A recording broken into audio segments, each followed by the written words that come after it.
सब पावै निज पद राम। इस भव तरु काम मूलैक जानहु मिथ्या भाव। पापो करि निर्मूल अब करिए मोक्ष उपाय। करिए मोक्ष उपाय।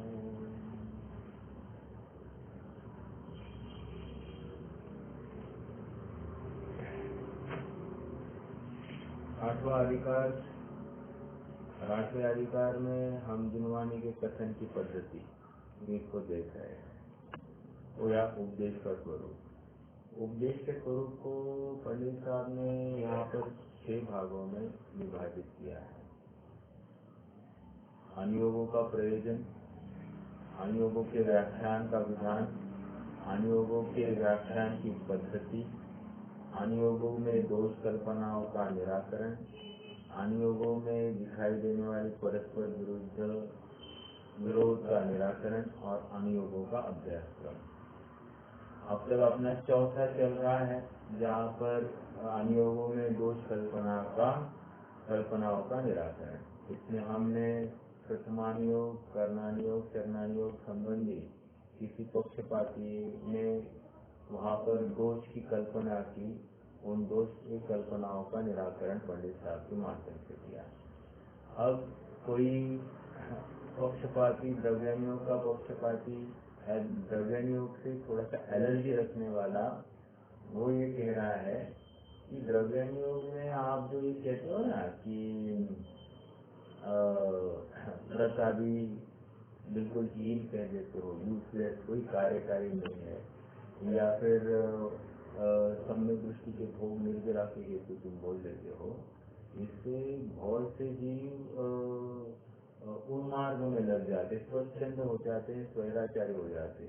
पहले वो लगने रहे थे, अब तुमसे ये बात सुनी, वो तो धमाधम फिर अब दूना रात चौगुना पापों में प्रवृत्ति करने लग गए। तो पंडित साहब समझा रहे हैं कि ठीक है, एक आध जीव कोई इसमें से गलत अर्थ लेकर चूक गया तो क्या हुआ, एक आध जीव गया ना, बाकी सब तो सुधर गए ना। आप हमको केसेस बताइए, लाख जीवों में कितने जीव उलट गए? तो कहते एक आध जीव उलट गया, तो ठीक है, लाख में से 95%, 99% अगर सुलझ गए हैं तो हम मानेंगे ये सही है, एक बात।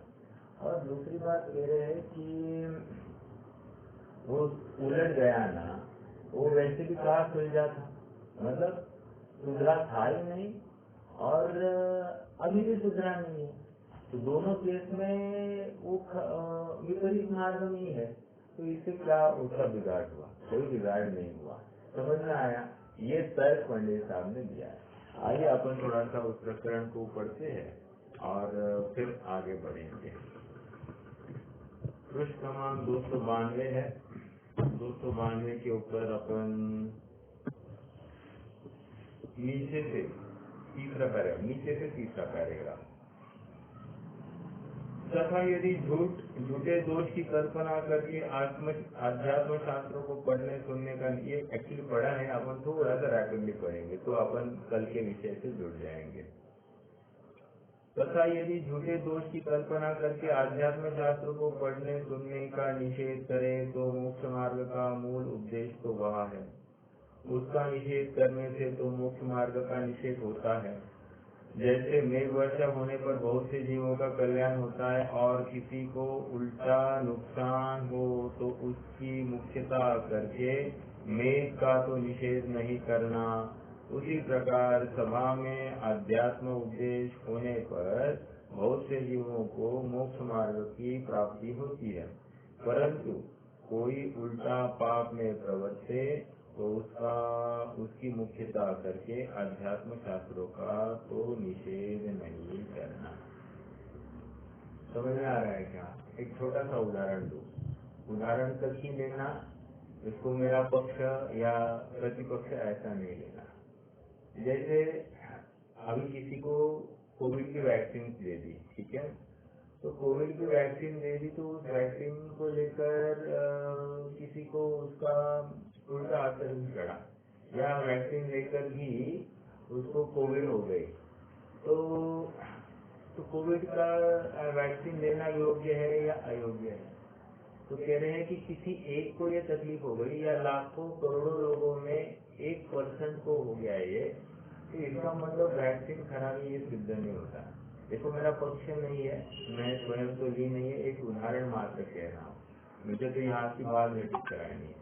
तो हम कह रहे हैं कि वैक्सीन तो कार्यकारी नहीं हुई, मतलब ऐसा कोई पक्षपाती कहे तो वहाँ पर ये समझाया जाता है, देखो करोड़ों लोगों में एक आध दूसरे को हुआ तो इसको हुआ है ऐसा नहीं कहा जाए। ओके, तो उसके लिए वैक्सीन असरदार नहीं है ये बात फलित नहीं होती। वैसे ही यहाँ पर कह रहे हैं कि द्रव्यानुयोग से शास्त्र को पढ़कर कोई स्वच्छंदी हो जाए, इसलिए हम सच्चे उपदेश से क्यों मुकर जाए, क्योंकि सुखी होने का सच्चा और सफल और प्रामाणिक उपदेश तो द्रव्यानुयोग में होता है। बाकी तो सब निमित्त मात्र है, लेकिन द्रव्यानुयोग के माध्यम से ही जीव सुखी हो सकता है। अब उसका ही तुम खंडन करोगे तो फिर जीव काय से सुखी होगा। ठीक है, देखो आगे बढ़ते हैं।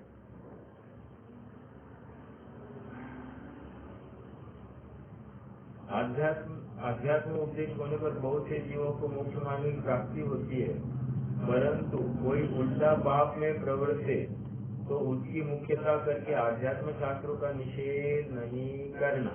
एक बात, चलो आगे बढ़ते। तथा आध्यात्म ग्रंथों में कोई स्वच्छंद हो तो वह तो पहले भी मिथ्या दृष्टि था, अब भी मिथ्या दृष्टि है। इतना ही नुकसान होगा कि सुगति न होकर कुगति होगी। क्या होगा? आध्यात्म शास्त्रों में को पढ़कर अगर कोई स्वच्छंदी हुआ तो क्या होगा? उसको सुगति नहीं होगी, कुगति होगी। इतना तो प्रॉब्लम है, लेकिन सुगति वाला भी संसार में है, कुगति वाला भी संसार में है, बट संसार से बाहर तो कुछ नहीं है ना। परंतु आध्यात्म उपदेश न होने पर बहुत जीवों के मोक्ष मार्ग की प्राप्ति का अभाव होता है और इसमें बहुत जीवों का बहुत बुरा होता है, इसलिए अध्यात्म उपदेश का निषेध नहीं करना। अब पंडित साहब पक्ष दे रहे हैं क्या कि यदि हम किसी को सच्चा उपदेश नहीं दें तो क्या होगा? सच्चे मार्ग से विमुख रहेंगे अनेक लोग, और विमुख रहने से वे स्वच्छंद प्रवृत्ति होगी और पाप में प्रवृत्ति होगी, दुखी होंगे। इसलिए ये उपदेश से बहुतों का उपकार होता है, लाभ होता है, इसलिए ऐसे उपदेश देना जरूरी है। समझ में आ रहा है क्या? तो ये बात यहाँ पर आगे देखो, जैसे ये बताओ कि गाड़ी के बाहर हाथ निकालना नहीं चाहिए, एग्जाम्पल। तो गाड़ी के बाहर हाथ निकालना नहीं चाहिए, किसी को गाड़ी के बाहर हाथ निकालकर कुछ हुआ नहीं, इसका मतलब सबको गाड़ी के बाहर हाथ निकालना चाहिए क्या? चलती गाड़ी के बाहर? तो कह रहे ये योग्य नहीं। एक्चुअली उदाहरण मेरा इतना बैठ नहीं रहा है, मतलब अनुकरणीय नहीं है। मतलब कोई एक विफल हो गया तो यहाँ की अपेक्षा किसी एक का मतलब ये द्रव्यानुयोग के विषय को सुनकर वो उन्मार्ग में लग गया, इसका मतलब द्रव्यानुयोग खराब है ये कहाँ से लाया? द्रव्यानुयोग संबंधी उसकी इंटरप्रिटेशन गलत है, ये इतनी बात खड़ी होती है। वहाँ पर द्रव्यानुयोग खराब है ये कहाँ से सिद्ध होता है? ठीक है। और सच्ची बात तो ये है कि कोई अनुयोग खराब नहीं है, अनुयोग का पक्ष खराब है।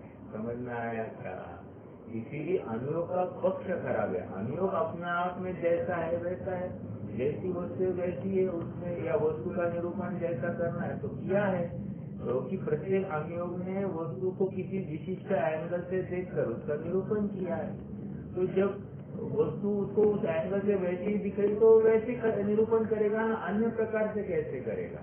तो अपने आप में अनुयोग में कोई खोट नहीं है, अनुयोग के इंटरप्रिटेशन करने में खोट है, और वो तो फिर उस जीव की अपनी कमजोरी है।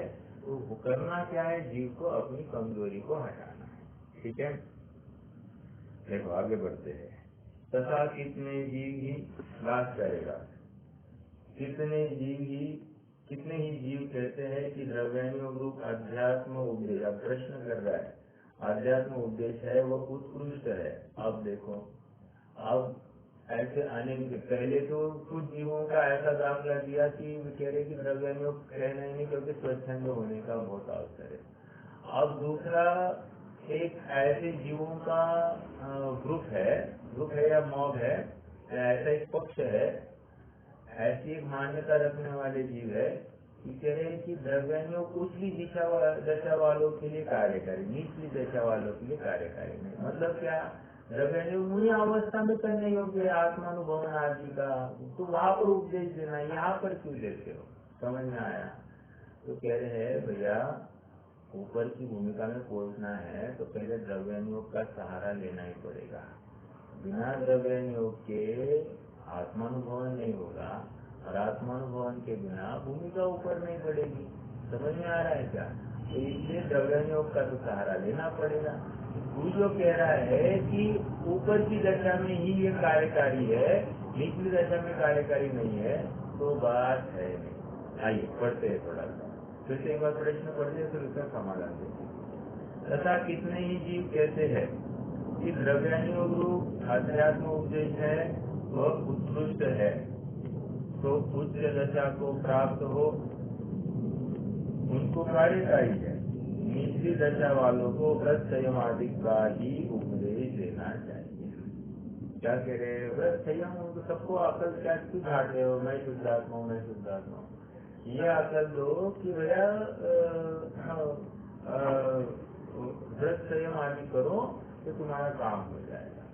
तो देखो क्या कह रहे हैं, उनसे कहते हैं 293 293 क्या कह रहे हैं कि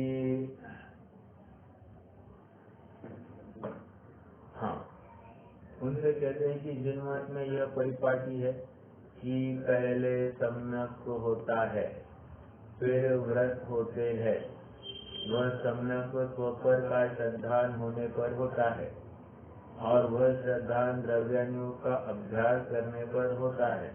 इसलिए प्रथम द्रव्यानुयोग के अनुसार श्रद्धान करके सम्यक दृष्टि हो, पश्चात चरणानुयोग के अनुसार बताविक धारण करके वृद्धि हो। इस प्रकार मुख्य रूप से तो निचली दशा में ही द्रव्यानुयोग कार्यकारी, अंडरलाइन दिस, इसलिए तो मुख्य रूप से निचली दशा में ही द्रव्यानुयोग कार्यकारी, गौण रूप से उसे मोक्ष मार्ग की प्राप्ति होती, जिसे मोक्ष मार्ग की प्राप्ति होती न जाने उसे पहले किसी दशाधिक का उपदेश देते हैं। इसलिए ऊंची दशा वालों को अध्यात्म अभ्यास योग्य है ऐसा जानकर निचली दशा वालों को वहां से परान्मुख होना योग्य नहीं है। फिर से क्या कह रहे हैं, ऊंची दशा वालों को अध्यात्म अभ्यास योग्य है ऐसा जानकर निचली दशा वालों को वहां से परान्मुख होना योग्य नहीं है। ठीक है,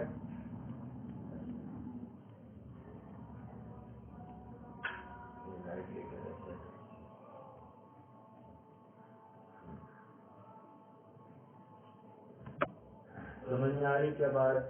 हाँ, तो क्या कह रहे हैं कि सम्यक जिनमत की परिपाटी बताई। परिपाटी क्या, सबसे पहले सम्यक तो होता है। अगर कुंद स्वामी को कोट करना है तो वहाँ पर वे स्पष्ट कह रहे हैं कि पहले नग्न होवे भाव से, फिर द्रव्य से नग्न होने की बात। मिथ्यात्व का परित्याग कर हो नग्न पहले भाव से, आज्ञायहि जिन देवकी फिर नग्न होवे द्रव्य से। ये किसका है? ये कुंज कुंज स्वामी कह रहे हैं। अर्थात समझने योग्य बात क्या है कि द्रव्यानुयोग की विवक्षा लगाई है यहाँ पर भी।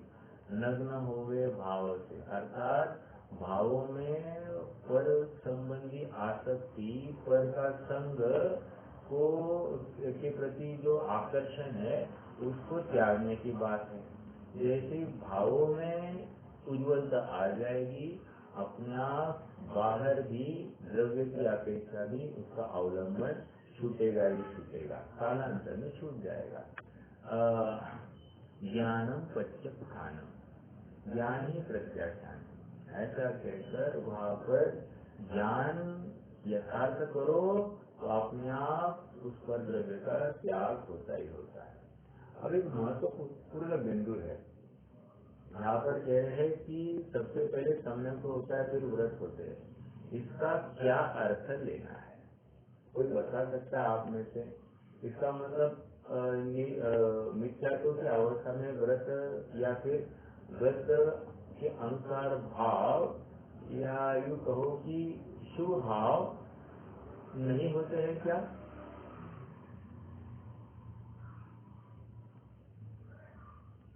देखो, थोड़ा सा विचार करना।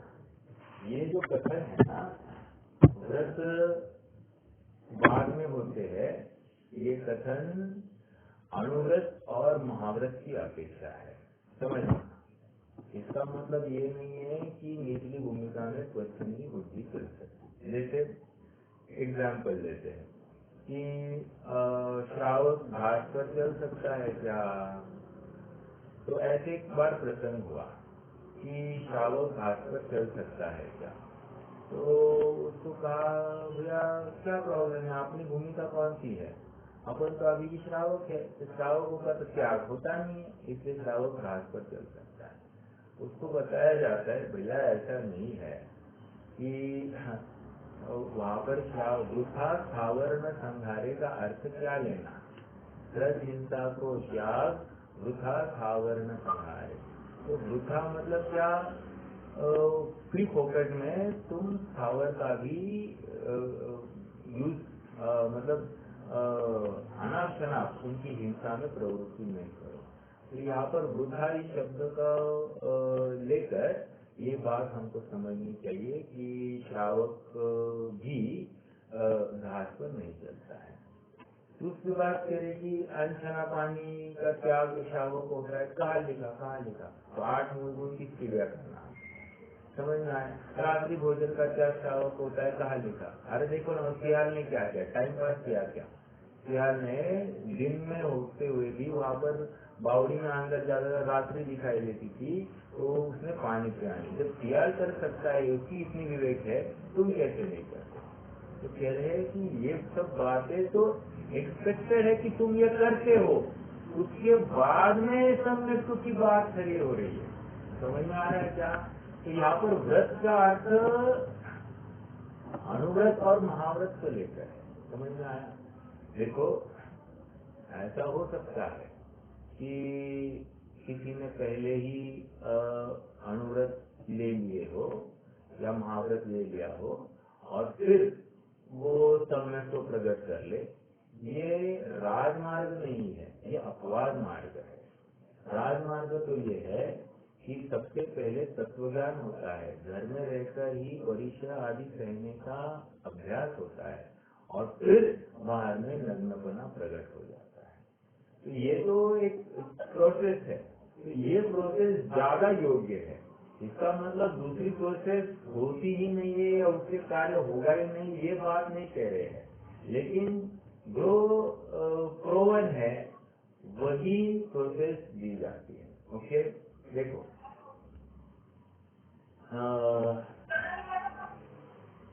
काफी तुमचा मोबाईल म्यूट करा ना। हाँ, मोबाईल अनम्यूट झाला है, म्यूट करा। हाँ, धन्यवाद। ठीक है, तो क्या कह रहे हैं कि हाँ, तो अपन कहा थे सम्यक पहले होता है, तो सम्यक के पहले कोई अनुव्रत होते कि नहीं होते? ठीक है, ये अपन छोड़ दीजिए। पंचलब्धि में हमने देखा, पंचलब्धि में क्या देखा था कि क्षयोक्षम लब्धि, विशुद्धि लब्धि। तो विशुद्धि लब्धि के लिए क्या देखा था? वहां पर यह आया था अन्याय अनिति अभक्ष से हट जाता है। अन्याय अनिति अभक्ष से मतलब क्या? वहां पर उसके जीवन में खान पान की पूरी विशेषता आ गई है। अन्याय से वो धनार्जन नहीं करता, अनिति परक उसका आचरण नहीं होता, ये सब बातें किसी को थकता नहीं है, हित में प्रिय वचन ही बोलता है, भगवान का सच्चा अनुकरण करता है, अन्य प्रकार से वो बिल्कुल प्रवृत्त नहीं होता है इस मार्ग में। तो ये सब बातें विशुद्धि लब्धि में हो गई थी। विशुद्धि लब्धि कहाँ होती है? सम्यक के पहले होती है। इसका मतलब रात्रि भोजन का त्याग कहो, या अनछने जल का त्याग, या फिर बहुघात, त्रसघात, अनुपसेव्य और नशा कारक, इन सब अभक्ष्यों का त्याग कहाँ होना चाहिए? सम्यक दृष्टि होने पर या सम्यक दृष्टि के पहले? इस सबका त्याग सम्यक के पहले हो जाता है, बुद्धिपूर्वक हो जाता है। हाँ, इतनी बात होती है क्या कि वहाँ पर वो सात्विचार निरतिचार का भेद पड़ सकता है, सात्विचार निरतिचार का भेद पड़ सकता है, लेकिन सम्यक दृष्टि होने के बाद में व्रत होते हैं का अर्थ मैं यहाँ से कर रहा हूँ। वे व्रत मतलब महाव्रत और अनुव्रत और महाव्रत की चर्चा है। समझ में आ रहा है क्या? तो जिन मत में यह परिपाटी है कि सम्यक पहले सम्यक को होता है, फिर सम्यक स्वपर वह सम्यक स्वपर का श्रद्धान होने पर होता है और श्रद्धान द्रव्यानियों का अभ्यास करने पर होता है। ठीक है, देखो और समझना कि गांधी स्वामी जी ने भी जो निश्चय का की पताका लहराई, ये किस अपेक्षा लहराई? वे ये जानते थे कि श्रावक सभी व्यवहार को अच्छे से पाल रहे हैं, तब जाकर उसको उसकी ये उन्होंने फिर कहा कि व्रतादि हे संसार में कारण से जो दृष्टि व्रतादि प्रवृत्ति करती है वो भी संसार है, दुख का कारण है, ऐसा उन्होंने कहा। ये कहा से निष्कर्ष लाए, वो उनकी कथन की अपेक्षा क्या थी ये हमको समझना चाहिए। अब कोई अज्ञानी जीव सर्वथा ऐसा ही मान ले कि व्रतादि होते ही नहीं है या फिर शुभ भाव होते ही नहीं है, तो फिर वो तो स्वैराचार में प्रवृत्ति करेगा और ये कहेगा बस एक शुद्धात्मा को ध्याना है और कुछ करना है बस।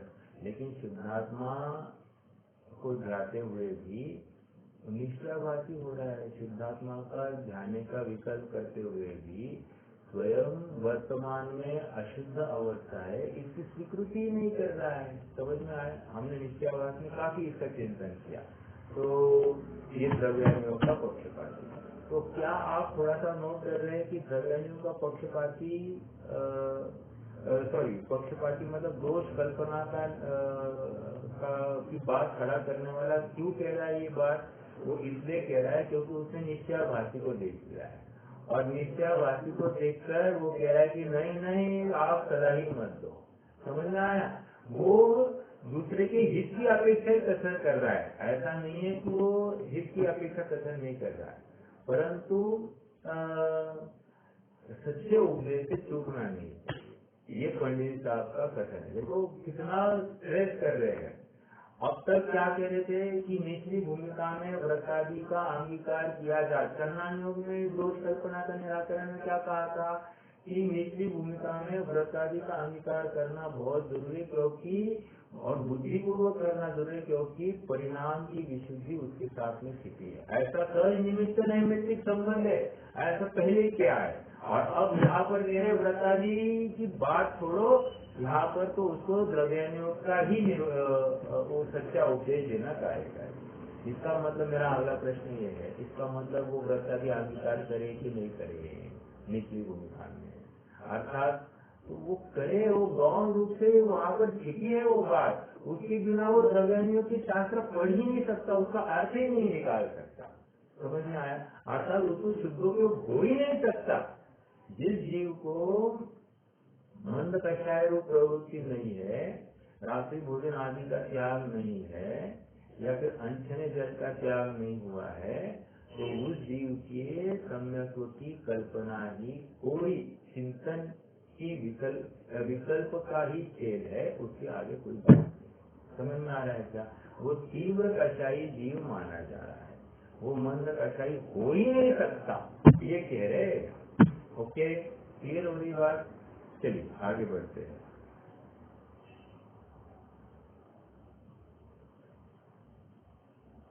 हाँ, इस प्रकार मुख्य रूप से तो निजी दशा में ही द्रव्यान्योग कार्यकारी है। गौण रूप से जिसे मोक्ष मार्ग की प्राप्ति होती न जाने, उससे पहले किसी प्रसादी का उपदेश देते हैं। देखो, प्रसादी का उपदेश भी कब दे रहे? जिसको मोक्ष मार्ग अर्थात गम्य तो हो ही नहीं रहा है, तो उसको कहो तुम नियम ले लो, तो उसको नियम लेकर क्या है? परिणाम विशुद्ध है तदपि कार्य, तो परिणामों की विशुद्धि के लिए क्या है ये सब? ओके, इसलिए ऊंची दशा वालों को अध्यात्म अभ्यास करना योग्य है, ऐसा जानकर निचली दशा वालों को वहां से परामुख होना योग्य नहीं है। तथा यदि कहोगे कि ऊंचे उपदेश का स्वरूप निचली दशा वालों को भाषित नहीं होता, उसका उत्तर यह है, क्या कह रहे हैं? तथा यदि कहोगे कि ऊंचे उपदेश का स्वरूप नीचे दशा वालों को भाषित नहीं होता, ऊंचे उपदेश का स्वरूप निचली दशा वालों को भाषित नहीं होता, मतलब क्या? ये प्रश्न है इसका, कहे कि शुद्धोपयोग करो, शुद्धोपयोग करो, निचली भूमिका में ये कर नहीं सकता है वो, क्योंकि उसका उपयोग सभी संसार के विषयों में है, 5 इंद्रियों के विषयों में है, वो इंद्रिय से ही ज्ञान होने की कल्पना करता है, भोगों से सुख की कल्पना करता है, और तुम ऐसे जीव को तुम ऊंचा उपदेश दे रहे हो कि तू भोग ही नहीं सकता, तो इंद्रिय से ज्ञान होता ही नहीं, ज्ञान से होता है। अब ये अकल झाड़ोगे, वो बोला मैं प्रत्यक्ष जान रहा हूँ कि मैं इंद्रियों से देख रहा हूँ, मैं प्रत्यक्ष भोग भोगता हूँ तो मुझे आनंद होता है, मुझे एकदम सुख की अनुभूति होती है, तुम कहते हो भोग नहीं, तो कह रहे कि ये निचली भूमिका वालों को ये पटती ही नहीं बात, तो तुम उनको क्यों अकल झाड़ते हो? ये छोड़ नहीं रहा है। प्रश्न समझ में आया क्या? बहुत ही लॉजिकल क्वेश्चन है। उसका समाधान देखो, उसका उत्तर यह है, और तो अनेक प्रकार की चतुराई जाने। अब पंडित साहब बोले बस हो गया, अभी इसको डायरेक्टली रोक ठोक उत्तर दिया है। रोक ठोक क्या कह रहे हैं? और तो अनेक प्रकार की चतुराई जाने और यहाँ मूर्खपना प्रकट करे, यह योग्य नहीं है। बहुत ताड़ना दी है। क्या कह रहे हैं? सांसारिक कार्य में कितना अकल झाड़ता है। जैसे थोड़ी बहुत भी कितने सारे रेट्स है, सब याद करता है कि नहीं? हर एक चीज का रेट उसको याद होता है, व्यापार करता है सभी, हर चीज में एकदम सूक्ष्मता से जानता है। जैसे कोई एक पेपर भी पढ़ना है, न्यूज़पेपर में थोड़ी सी नवीन बात आ जाए, इसका अर्थ क्या, ऐसा क्यों कहा है, वैसा क्यों कहा है, सब समझने का भाव रखता है। पेन पेपर लेकर मार्किंग करता है न्यूज़पेपर में, तो ये कह रहे कि इतना भी वो जागरूक रहता है न्यूज़पेपर के विषयों में। और यहाँ पर कह रहा है कि मूर्ख बनता है। यहाँ पर बोलता मुझे नहीं समझता, ये बातें बहुत हाई लेवल की बातें, ऐसा कहकर ये सच्ची रुचि वाला जीव नहीं है, यही हमको दिखाई देता है। अभ्यास करने से स्वरूप भली भांति भाषित होता है, अपनी बुद्धि अनुसार थोड़ा बहुत भाषित हो, परंतु सर्वथा निरुद्ध में होने का पोषण करे, वह तो जिन मार्ग का द्वेषी होना है। मतलब जिन मार्ग का द्वेष किया तुमने, समझ में आया? यदि निरुद्ध में हुए तो जिन मार्ग का द्वेष किया है। द्वेष किया मतलब क्या? तुमने भगवान की ही विरोध किया है, अवर्णवाद हो गया है। देखो ना डायरेक्टली, भगवान का अवर्णवाद मतलब क्या? उसने तीव्र मिथ्या तो बंध का कोई उद्यम किया है, समझ में आया। तो जीव को तीव्र मिथ्यात्व का बंध हो जाता है। मिथ्यात्व बंध के कारण बताए ना, तो ये भी एक कारण समझना। ओके, देखिए आगे। तथा यदि कहोगे कि काल निकृष्ट है। अब देखो एक बात हो गई, निचली दशा वालों को अकल नहीं है ये कह रहे थे, तो उसको कह दिया भैया निचली दशा वालों को बहुत अकल है, व्यापार में कितना बराबर सब हिसाब रखता है, किससे कितना पैसा आना है सब याद रहता है, और ये बात याद नहीं रहेगी ऐसा है क्या? वहाँ पर हित अहित समझता है, यहाँ पर हित अहित नहीं समझेगा क्या? यहाँ पर भी समझता है, उसकी रुचि कम है और तू तो विरुद्ध में रहना चाहता है और निचली दशा के ऊपर आरोप डालता है, हमको नहीं समझता, हमको नहीं समझता कहकर तू प्रयासरत ही नहीं होना चाहता है। समझ में आ रहा है क्या? ये यहाँ पर हमसे वो नहीं होता, हमसे नहीं होता कहकर उसको प्रयास से ही विमुख होना चाह रहा है। अब देखो अगला प्रश्न क्या है। तथा यदि कहोगे कि यह काल निकृष्ट है, इसलिए उत्कृष्ट अभ्यास उपदेश की मुख्यता नहीं करना। उत्कृष्ट अध्यात्म उपदेश की मुख्यता नहीं करना। अब क्या कह रहे हैं? सब ठीक है, काल निकृष्ट है, कली काल है, कली काल है, तो इसलिए ये कहकर क्या है, तो कली काल है तो क्या हो गया भैया? कली काल है तो ठीक है, तू मोक्ष नहीं जाएगा।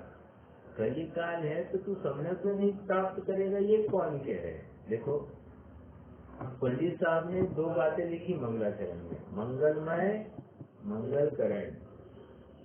मंगलमय है और मंगल करने वाला है।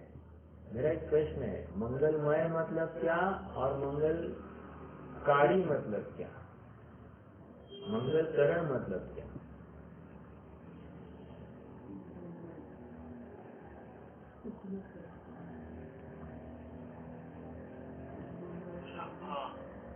जैसे अपने सदैव स्वयं सुखी है और सुखी होने का उपदेश देते हैं, वैसे यहाँ तीसरा विज्ञान स्वयं मंगल है और मंगल करता है। हाँ, मैं तो ये चाहता हूँ कि इसमें मंगलमय और मंगलकरण में कौन मोक्ष मार्ग है और कौन मोक्ष है, ये प्रश्न है मेरा। मंगलमय क्या है और मंगलकरण क्या है? मोक्ष मार्ग और मोक्ष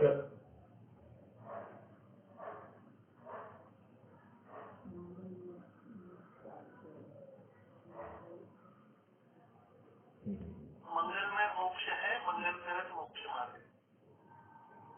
मंगलकरण मोक्ष मार्ग है। मंगलकरण यह मोक्ष है और मंगलमय यह मोक्ष मार्ग है। उस मार्गमय है ये, और मंगलकरण मतलब फाइनल हो गया है, तो वहाँ पर सिद्धावस्था। ठीक है, हाँ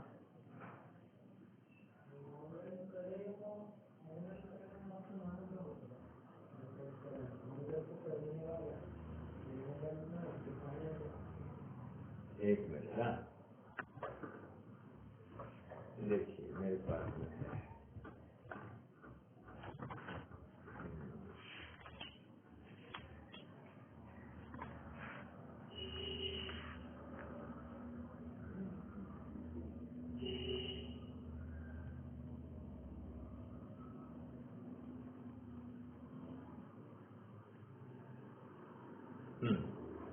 मंगलमय तथा मंगलकरण से क्या तात्पर्य है?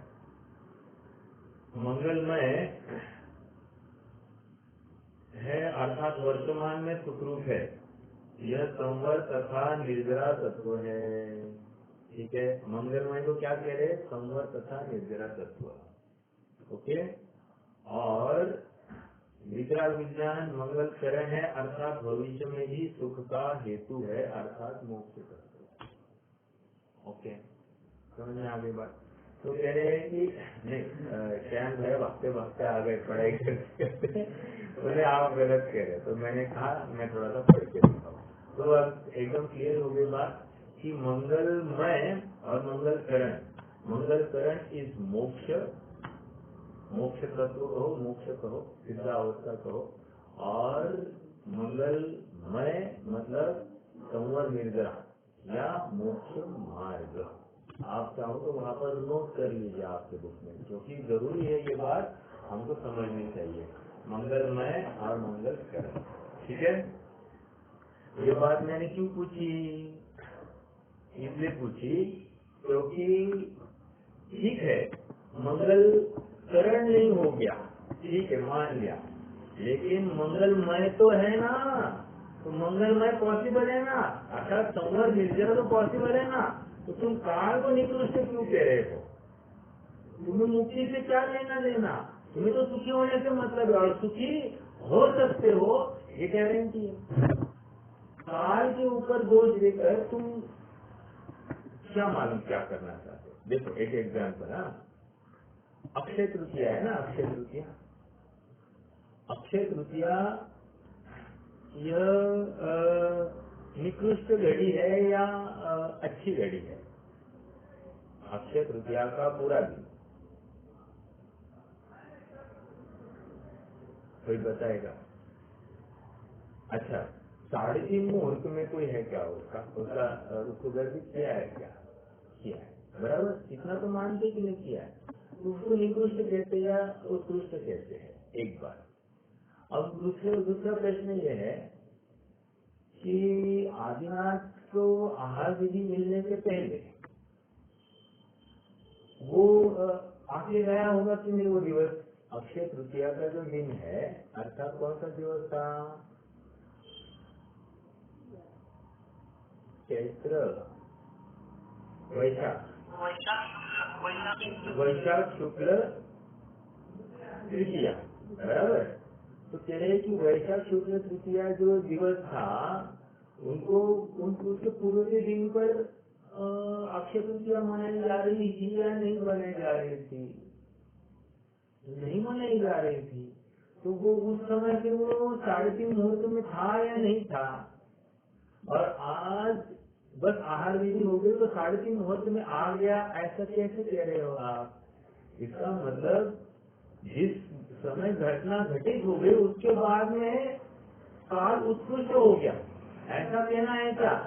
तो कह रहे घटना होने से काल निकृष्ट या उत्कृष्ट होता नहीं है, ये तो हमारी कल्पना, थोड़ी कल्पना है, समझ में आया? तो इसलिए तू काल की निकृष्टता के ऊपर ध्यान मत दे, जब कार्य तेरा होना है अपने आप में। देखो हम भी कहते कि नहीं, एक आध दिन हम घर के बाहर निकलते कुछ काम की लिस्ट लेकर, और काम अपने सभी लगभग हो जाए या पूरे काम हो जाए, तो हम क्या कहते हैं? आज चांगला दिवस होता है, हम कहते हैं कि नहीं? तो हम काल को निकृष्ट कहते क्या? जब हमारे काम मनवांछित अपने हिसाब से हो गए तो हम कहते हैं कि आज अच्छा दिन था। तो कहने की तात्पर्य इतना है कि काल कोई निकृष्ट होता नहीं है, मुझे तो ये समझाना है। अब देखो यहाँ पर आचार्य देव क्या कह रहे हैं, यह काल साक्षात मोक्ष न होने की अपेक्षा निकृष्ट है। समझ में आया? यह काल मोक्ष नहीं होने की अपेक्षा निकृष्ट है। आत्मानुभवन आदि द्वारा सम्यक्वादि होना इस काल में मना नहीं है। दूसरा बात, तीसरा क्या कहे, इसलिए आत्मानुभवन आदि के अर्थ द्रव्यानुयोग का अवश्य अभ्यास करना। अरे कि इतनी से एक कारण लेकर तुम स्वच्छंदी मत हो, मतलब डोंट बी एक्सक्यूज। जो कारण देते हैं ना वो सचमुच प्रयास करना नहीं चाहते या सुखी होना नहीं चाहते। मतलब वहाँ पर जो भी, मतलब हम भी कहते हैं, देखो जैसे ऑफिस में होता है, मेरे एक बॉस थे, बॉस क्या वो हमेशा हमको कहते थे कि भैया तुम मेरे पास आते हो ना कोई प्रॉब्लम लेकर, तो साथ में 2 सोल्यूशन लेकर आना, एक नहीं 2 सोल्यूशन लेकर आना।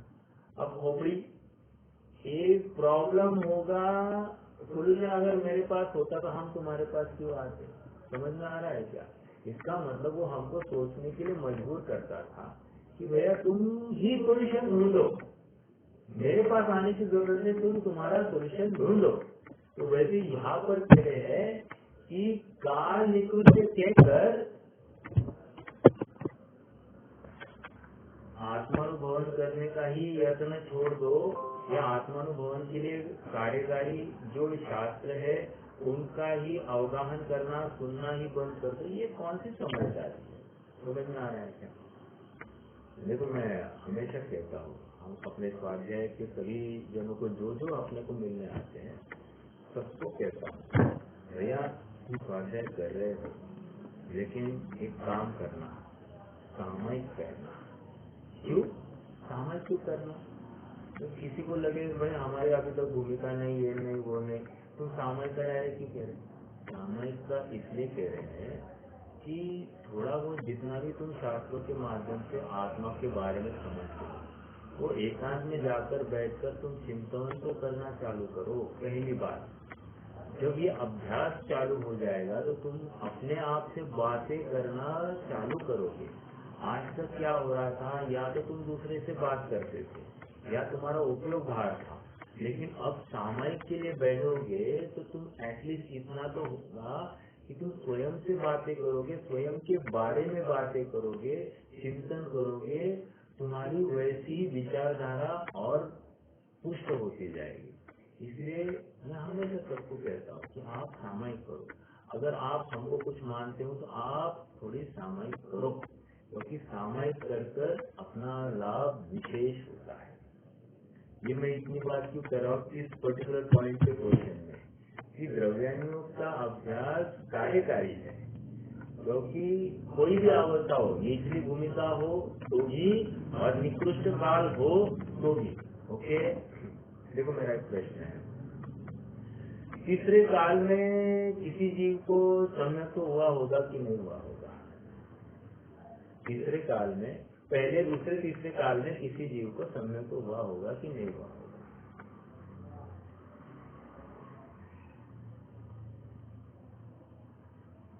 नहीं हुआ होगा।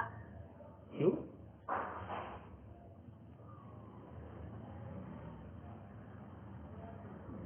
उपदेश नहीं है करके, है ना, जिनवानी नहीं थी इसलिए।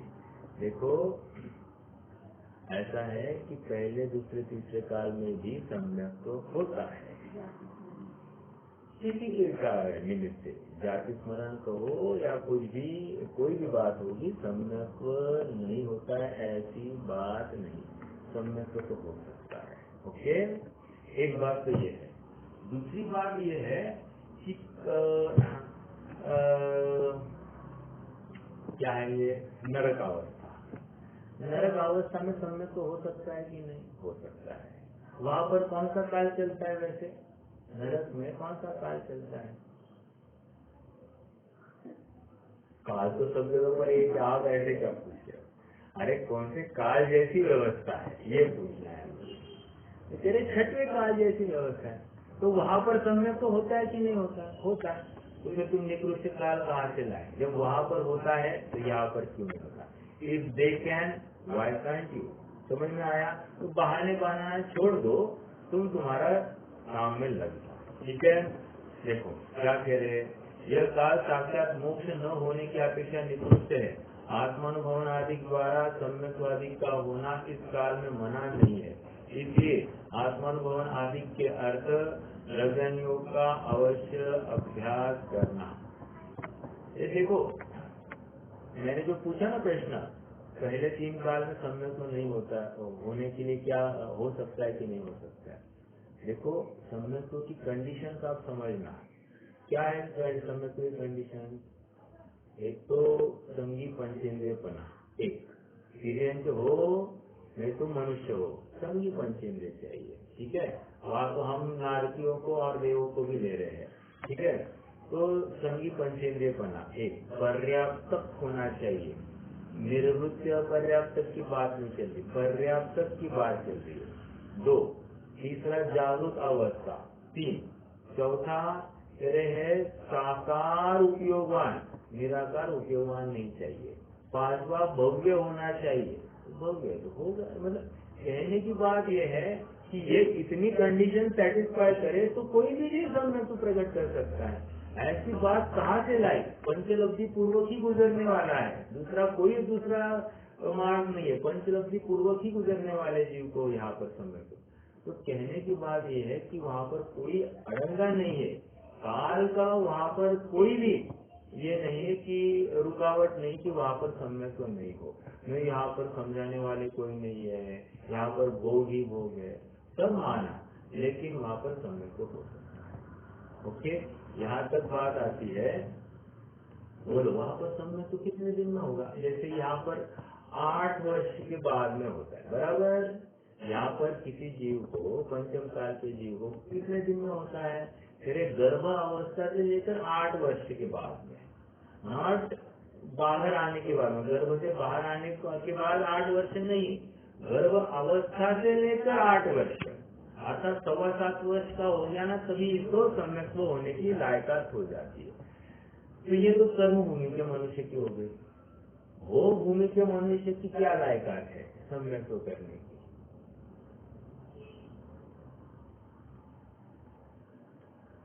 ये थोड़ा सा आउट ऑफ टॉपिक हो गया, लेकिन अब प्रश्न निकला था तो मैंने कहा कि पूछ ही लेते हैं।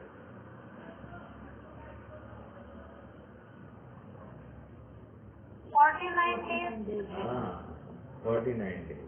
ये पूरे यौवन अवस्था को जहाँ पर हो जाते हैं 49 दिनों में वे पूर्ण यौवन अवस्था को प्राप्त होते हैं, तो वहाँ से उनको सम्यक्त्व की पात्रता हो जाती है। ठीक है, तो ऐसा समझना, अपने को उतना ज्ञान रखना चाहिए। चलो अब देखो क्या कह रहे हैं, वही षट पाहुड़ में कहा है। षट पाहुड़ क्यों कह रहे हैं, अष्ट पाहुड़ क्यों नहीं कह रहे हैं? देखो आप थोड़ा सा अष्ट पाहुड़ ग्रंथ को देखना। 8 पाहुड़ जो है ना, एक्चुअली एक एक पाहुड़ अलग अलग है। क्या प्रमाण? प्रमाण ये है कि देखो हर पाहुड़ में 1, 2, 3 ऐसे गाथा का नंबरिंग है। प्रत्येक पाहुड़ का नंबरिंग 1, 2, 3 से चालू हो गया है। तो 8 पाहुड़ है, तो 8 पाहुड़ में हर गाथा का मतलब हर पाहुड़ में गाथा का नंबरिंग 1 से चालू हुआ है। तो ये क्या हो गया? ये इसका परिचय है कि कंटिन्यूएशन नहीं है, एक पाहुड़ का दूसरे पाहुड़ के साथ में कोई रिलेशन नहीं है, अपने आप में वो छोटा सा ग्रंथ है। ओके, ये अष्ट पाहुड़ की बात। अब यहाँ पर षट पाहुड़ क्यों लिखा है? क्योंकि उनके पास में उस काल में 6 ही पाहुड़ उपलब्ध थे, उसके बाद में 2 पाहुड़ और मिल गए, तो उसको लेकर अष्ट पाहुड़ कहा जा रहा है। ठीक है, तो षट पाहुड़ में उन्होंने ब्रैकेट में लिखा है मोक्ष पाहुड़, मतलब षट पाहुड़ में भी कौन सा पाहुड़? मोक्ष पाहुड़। ठीक है, तो मोक्ष पाहुड़ में क्या लिखा है? अज्जवितिरयण शुद्धा अप्पाघ्राउण जन्ति सुरलोये लोयन्ति यदेवस्तम् तत्सचुवा निवदिं जन्ति। शब्दों का अर्थ देखते हैं। अज्जवि तिरयन शुद्धा, अज्जवि आज भी, तिरयन शुद्धा 3 रत्नों के माध्यम से शुद्धा शुद्ध अप्पा आत्मा घाउण होकर जंती सुरलोक में जाते हैं।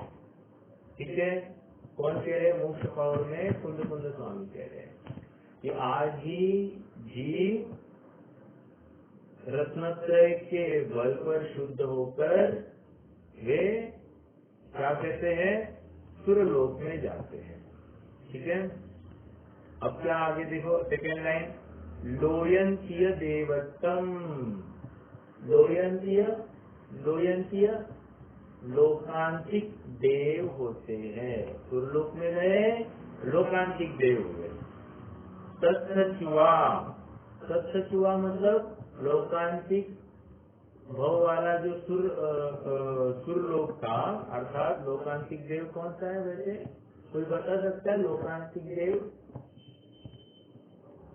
लोकांतिक देव कौन से स्वर्ग में आता है? हाँ, पांचवे। यार लोक का अंत है ना,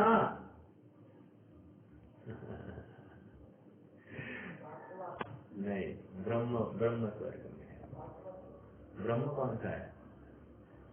पांचवा है, पांचवें स्वर्ग में, ठीक है। तो कह रहे लोकांतिक देव होते हैं सत्यचुआ। सत्यचुआ मतलब वहां से च्युत होते हैं निबुद्धिम जनती। निबुद्धिम मतलब निबुद्धिम मतलब निर्वाण को जाते हैं। समझ में आया? निबुद्धिम शब्द अपने आप में चैलेंजिंग है, ठीक है। निर्वाण को प्राप्त होते हैं। ओके, क्या कह रहे हैं? आज भी त्रिरत्न से शुद्ध जीव आत्मा को जाकर स्वर्गलोक को प्राप्त होते हैं और लोकांतिक में देवपना प्राप्त करते हैं, वहां से च्युत होकर मोक्ष जाते हैं। बहुरी ... इसलिए इस काल में भी द्रव्यानियों का उद्देश्य मुख्य चाहिए। अब देखिए वो बहुरी के बाद में ... है ना। मूल प्रति में देखो, फुटनोट में देखिए, मूल प्रति में वहाँ पर 3-4 लाइन छोड़ी हुई है। ये 3-4 लाइन छोड़ी है मतलब क्या, पंडित साहब और कुछ लिखना चाहते थे, लेकिन समय की वैसे उनको रीवेरिफिकेशन के लिए अवसर ही नहीं मिला। मात्र लिखते गए हैं, उन्होंने क्रॉस चेक भी नहीं किया है। इसलिए यहाँ पर बहुरी वहाँ पर कुछ था, उनको बाद में लिखना था या कुछ ऐसे लगा या इसमें और कुछ ऐड करना है कि नहीं, तो इसलिए 3-4 लाइन उन्होंने छोड़ी थी। ओके। हाँ, और एक बिंदु यहाँ पर ये समझना कि यहाँ से जीव, पंचम काल का जीव मैक्सिमम कौन से वर्ग तक जा सकता है? अजली। हाँ, 16वां स्वर्ग है। यहाँ पर ये बात सुनकर थोड़ा सा अपने को एक शंका आ जाती है, अरे यहाँ तो 5वां स्वर्ग ही बता रहे हैं, ब्रह्म स्वर्ग ही जा सकते। तो ये विशेष कथन है कि लोकांतिक देव मतलब क्या, बस ये सेकेंड लास्ट भाव वो लोकांतिक देव का, और लास्ट भाव वहाँ से मनुष्य होंगे, मुनिपना अंगीकार करेंगे और श्रेणी आरोहण करके मुक्ति को प्राप्त करेंगे। बस ये इस अपेक्षा से यहाँ पर कथन समझना। लेकिन ये बात ऐसी जरूरी नहीं है कि बस यही जीव मोक्ष को जाएंगे, अन्य भी जा सकते हैं। इनकी मुख्यता से कथन किया एक बात। और ये 5वें स्वर्ग तक नहीं, अपन तो 16वें स्वर्ग तक जा सकते हैं। जैसे कह रहे हैं कि गोमटसा जीव कांड का ही प्रकरण है, जहाँ पर ये कहा कि सबसे हीन सहनन वाला जो जीव है वो कहाँ तक आ सकता है? 8वें स्वर्ग तक। फिर उससे सेकेंड लास्ट सहनन जो है वो जीव कहाँ जा सकता है? 12वें स्वर्ग तक। और फिर तीसरा जो नीचे से तीसरा है, ऊपर से चौथा जो सहनन है, वो जीव कहाँ तक जा सकता है? कहते हैं कि 16वें स्वर्ग तक जा सकता है। यह ऐसा निरूपण वहाँ पर है। नरक का भी वहाँ पर कथन है। ये कोमटसा जीव कांड में ये बात आई। देखो अब आगे फिर से प्रश्न है। कोई कहता है द्रव्यानुयोग में अध्यात्म शास्त्र है, वहाँ स्वपर भेद विज्ञान का उपदेश दिया, वह तो कार्यकारी भी बहुत है। अब और एक जीव मिला, वो क्या कह रहा है कि हाँ द्रव्यानुयोग वेरी गुड, क्या कि वहाँ पर भेद विज्ञान करने का बहुत अच्छा उपदेश है, तो वो बिल्कुल चाहिए, बहुत जरूरी, ठीक है, बहुत उपकारी और कार्यकारी, और समझ में भी शीघ्र आता है। ओके, और समझना भी फटाफट। शरीर भिन्न आत्मा भिन्न, वेरी गुड, बहुत आसान। एग्जाम्पल मेरे की देखो ना, एक मुर्दा है, मुर्दे को देखो और तुम्हें देखो, दोनों फर्क है कि नहीं? क्या फर्क है? उसमें जो जानने वाला तत्व है वो अलग, वो वहाँ पर नहीं है, और तुम्हें जानने वाला तत्व विद्यमान है, इसलिए तुम्हें जिंदा कह रहे और उसको मुर्दा कह रहे। ये समझ में आ रहा है क्या? हाँ, समझ में आ रहा है। बस अब भेद ज्ञान करो कि तुम भिन्न हो और ये भिन्न है, शरीर भिन्न है। शरीर स्पर्श रस गंध वर्ण वाला होता है, वो पुद्गल कहते हैं, और तुम ज्ञान देखने वाला ज्ञान स्वभाविक तत्व हो। ऐसा कहकर उसको फटाक से बहुत इजीली उसको भेद विज्ञान कराया जा सकता है, ठीक है। तो और समझ में भी आ जाएगा।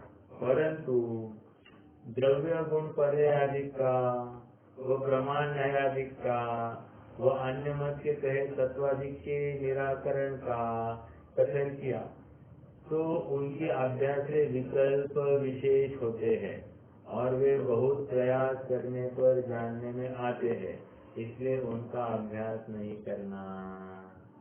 ये ऐसा है ना, इसको ना बिल्कुल माथे के ऊपर भार नहीं चाहिए, शॉर्टकट में इसको काम करना है। इसलिए हर जगह पर देखता है कैसे बचा जाए, कैसे बचा जाए, और पंडित साहब उसको बचने ही नहीं देते, ठीक है। हर जगह पर कोई कारण देगा, अभी मेरे सर में दर्द है, अभी मेरे पेट में दर्द है, अभी मेरे पैर में दर्द है, अभी मेरे कमर में दर्द है, बस वो कारण देते रहता है। तो उसको बताया जाएगा, भैया मैंने हर अवस्था में काम किया है, चाहे मेरा सर दर्द था, चाहे मेरा बदन दर्द था, चाहे मेरा कमर दर्द था, हर अवस्था में मैंने काम किया है। तो काम नहीं होता ये तुम मुझे मत सिखाओ। ये किसको, जो काम टालने का यत्न कर रहा है उसके लिए ऐसा उपदेश दिया जाएगा, ठीक है। या जो प्रमादी होना चाहता है, सोना चाहता है, वो बहुत ठंड है, बहुत सर दर्द है, बहुत पैर में दर्द है, ये क्या, अरे हम इसी अवस्था में उठे और हमने काम किया है, ठीक है। तो ये क्या कह रहा है, ठीक है, आप तोपर भेद विज्ञान का कथन ठीक है, बट गुण पर्याय का, प्रमाण न्यायादिक का, वह अन्य मत के कहे तत्वाधिक का निराकरण का कथन, ये बहुत उपयोग को खाता है और बहुत मेहनत करने पर समझ में आता है। तो इसलिए इसका अभ्यास नहीं करना, उसको एक ही करना है, इसका अभ्यास नहीं करना, ठीक है। पंडित साहब कह रहे हैं ओके, तो शरीर भिन्न है, आत्मा भिन्न है, ये जान लेगा, उसके आगे क्या, उसके आगे क्या, अरे तुझे आत्मा में अनंत गुण है, आत्मा के सामर्थ्य का ज्ञान करना पड़ेगा कि नहीं करना पड़ेगा, तो उसमें फिर तुम्हें आत्मा के गुणों का ज्ञान कराना पड़ेगा कि नहीं कराना पड़ेगा। तो आत्मा के गुण जरूरी है, ओके। पर्याय का ज्ञान क्यों नहीं कराना, क्योंकि पर्याय का ज्ञान अगर नहीं कराएंगे तो तू अब किस अवस्था में खड़ा है इसका भान तो कराना पड़ेगा ना, तभी तो जाकर तू आगे बढ़ेगा। अब कोई लड़का है, उसको दिखाया जाएगा ना कि भैया तू अभी 40% है, 50% है, तुझे अब सुखी होने के लिए, अच्छे मार्क्स के लिए, तुझे इस अच्छे कॉलेज में तुझे एडमिशन के लिए तुम्हें इतने मार्क्स कम से कम लगेंगे, तो उसकी अवस्था का भान कराया जाएगा, ठीक है। ये दूसरी बात कि पर्याय का भी ज्ञान कराएगा, द्रव्य का, गुण का, वो पर्याय का ज्ञान कराना जरूरी। एक बात, प्रमाण न्यायाधिक का ज्ञान कह रहे हैं कि अरे अखंड आत्मा तुम्हें जानना तो जरूरी है कि नहीं, अखंड आत्मा ही नहीं जानोगे तो कैसे आत्मा को जाओगे, और नए के माध्यम से भी आत्मा में कैसे गुण है इसका भी ज्ञान तुम्हें करना पड़ेगा। तो ये नए के माया किस अपेक्षा से आत्मा को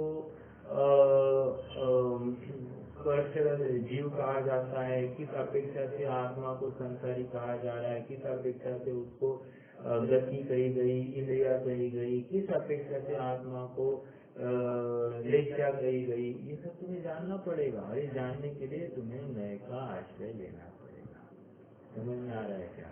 तो नए का ज्ञान भी जरूरी है। प्रमाण का ज्ञान अखंड वस्तु को समझना है, ठीक है, वस्तु स्वरूप को समझना है तो प्रमाण के माध्यम से समझा जाएगा, और उसमें विशेषता समझने के लिए तुम्हें नयों का अवलंबन लेना ही पड़ेगा, ठीक है। और अन्य मत के कहे तत्वाधिक का निराकरण, ये पहले भी क्या है, अन्य मत के तत्वाधिक का निराकरण करने के लिए क्या होगा, वो कह रहे हैं कि उनका निराकरण करने से तुम्हारी जैन मत में श्रद्धा विशेष होगी, तो अपने आप में तुम्हें ही लाभ होगा, हमको नहीं लाभ होने वाला, इसलिए अन्य मत का निराकरण करना भी जरूरी है, इसका भी ज्ञान तुम ले लेना। वैसे आपकी जानकारी के लिए बताओ, द्रव्याणुओं के जो कथन है वो 3 रूप से डिवाइड किए जाएंगे मुख्य रूप से। एक अध्यात्म शैली, एक आगम शैली और एक न्याय शैली। हाँ, न्याय शैली, ठीक है।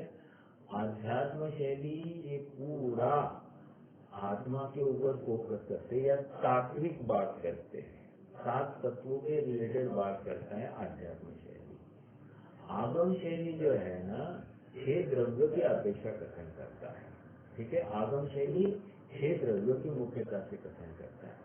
और न्याय की शैली जो है वो परमत का खंडन और स्वमत का मंडन, इसकी अपेक्षा से कथन करता है। तो अपने आप में ये सभी बातें जरूरी है, ओके। तो ये द्रव्यान्यों की शैली, तो यहाँ पर उसने जो कहा है द्रव्य गुण पर्याय अर्थात आगम की शैली, वो नहीं चाहता है। प्रमाण में ये भी आगम की शैली में ही आ गया, ठीक है। अध्यात्म का भी आ जाता है उसमें कुछ, बट अपन आगम में डाल देते हैं। और क्या कह रहे, तत्व का निराकरण के लिए वहाँ पर न्याय की शैली, तो न्याय का भी अभ्यास अपने आप में क्लिष्ट होता है। तो कह रहे कि ये सब करना कि नहीं करना, अभी उसका समाधान पंडित साहब के माध्यम से देखो। सामान्य जानने से विशेष जानना बलवान है, सामान्य शास्त्र तो न्यूनम विशेषो बलवान भवे। समझ में आ रहा है क्या? सामान्य से विशेष बलवान होता है।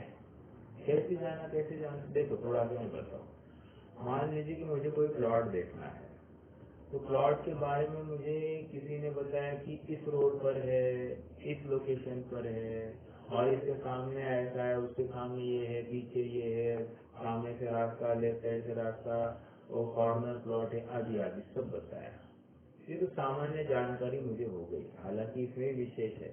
बट मैं यदि प्रत्यक्ष प्लॉट पर ही जाता हूँ और फिर प्लॉट को देखकर मैं स्वयं ही अनुभवता हूँ कि क्या सही क्या गलत है, तो इसमें विशेष हुआ कि नहीं हुआ, इसमें अधिक विशेष हो गया। तो अब निर्णय करने के लिए ज्यादा कार्यकारी होगा कि नहीं, और कार्यकारी होगा।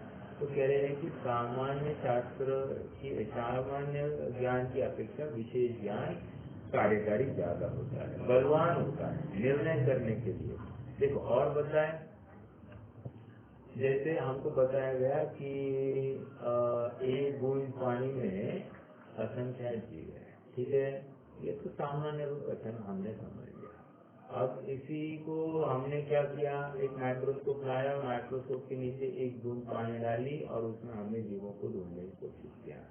तो माइक्रोस्कोप ने देखा और कह दिया कि भैया 36,500 इतने जीव दिखाई दे रहे हैं।